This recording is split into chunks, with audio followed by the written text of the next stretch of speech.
Mahilig ba kayo sa technology? Madali lang to. So, ito. Yung lumang PC ko. So, make sure. Wait lang ha. View natin. So, the PC, the parts of the PC. So, discuss na natin. Okay. So, sa PC na to, ito yung malaki is the motherboard. Ito yung lahat ng components nandito. So, kinoconnect dito sa motherboard. Kaya tinatawag na motherboard is ito yung mother of all the boards. So, ito is the CPU fan. So, basic lang yan. CPU fan ito guys. CPU fan. Ito is exhaust fan or auxiliary fan. Then, ito yung RAM. The random access memory. Itong matataas.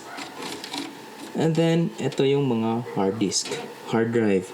Diyan nagsastore yung data. Itong RAM is ginagamit to when we are using the applications like movie streaming or streaming sa video. Dito, temporary store na dinadownload yung mga data. While the hard disk is the permanent storage. Kasi itong RAM, once mag-off yung modem or PC, PC is, yun, mag-off, mawawala rin yung information. Pero sa hard disk, mag-off, yun, permanently store na siya doon. Tapos dito sa baba, meron rin siyang video card. This is a 10-year-old PC, an i3. So, basically, one of the, kaya malikabok na rin. So, basic na basic yung parts ng PC. So, ito is the SATA cable.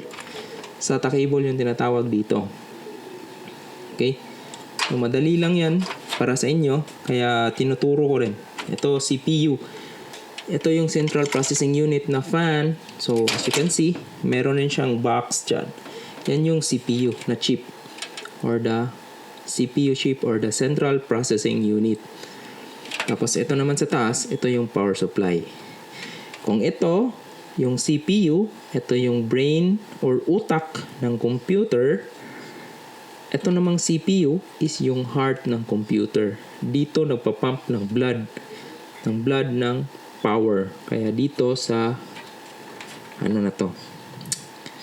power supply.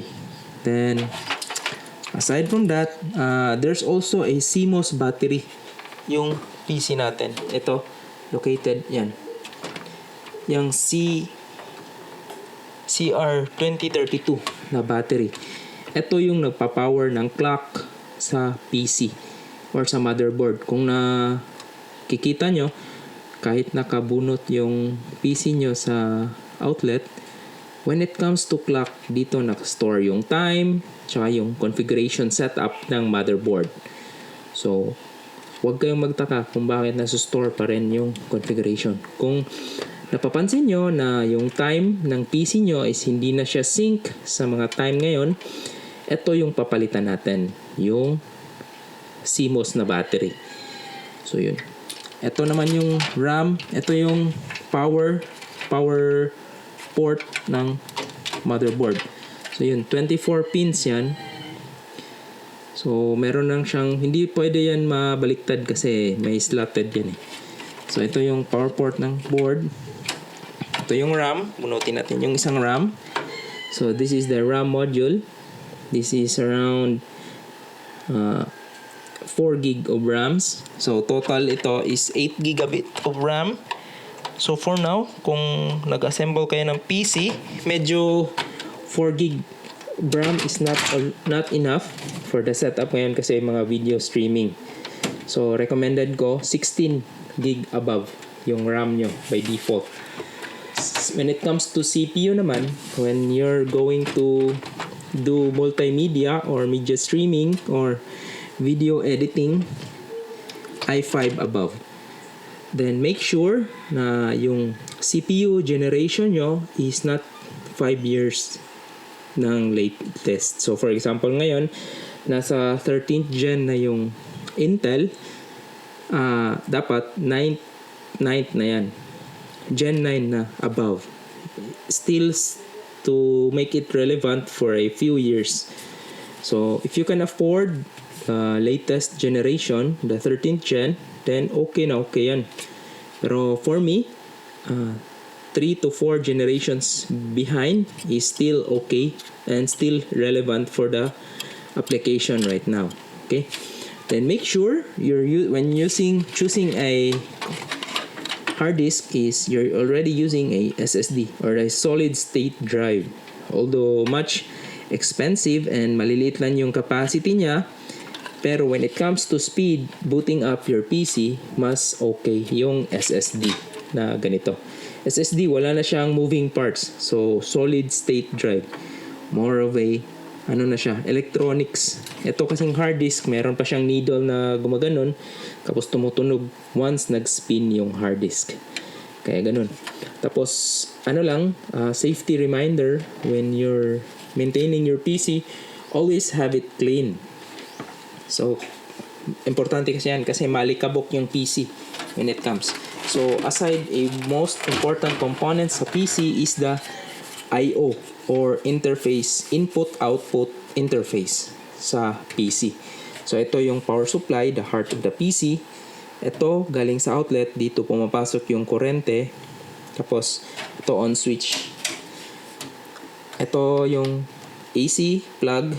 Ito naman yung, dito ka nagpa-plug ng USB, keyboard, mouse, monitor, display port, LAN port, and USB and speaker out. Yan. While dito naman, ito yung display out. Pag meron kang video card or graphics processing unit or GPU, yun yung tinatawag ngayon. For heavy user na video editing, recommended natin pa rin is the NVIDIA GTX RTX series. So, okay na yan. Kahit anong RTX yan, it will still handle the video editing capability. Then, auxiliary fans. So, yun. So, yun lang yung basic natin sa PC. So, when it comes to any other questions, pa-comment lang kung anong gusto nyong i-discuss natin when it comes to PC. So, yun. Stay relevant when it comes to technology and make sure na pag-aralan nyo pa rin. Learning never stops sa school but also in the workplace. Yun, parare pa rin akong nag-update when it comes to PC hardware. So, make sure to know the latest technology. Kung hindi man natin afford, at least alam natin kung ano yun and paano siya nag-work compared sa classic. So, this is a 10-year-old PC but still, it still rocks when it comes to performance para sa web browsing and video streaming. Hindi lang siya ganun kabilis na ngayon, pero rock and roll pa rin to sa mga senior citizen. So, yun, basic of the basic PC. Okay? Yeah, see you around, guys.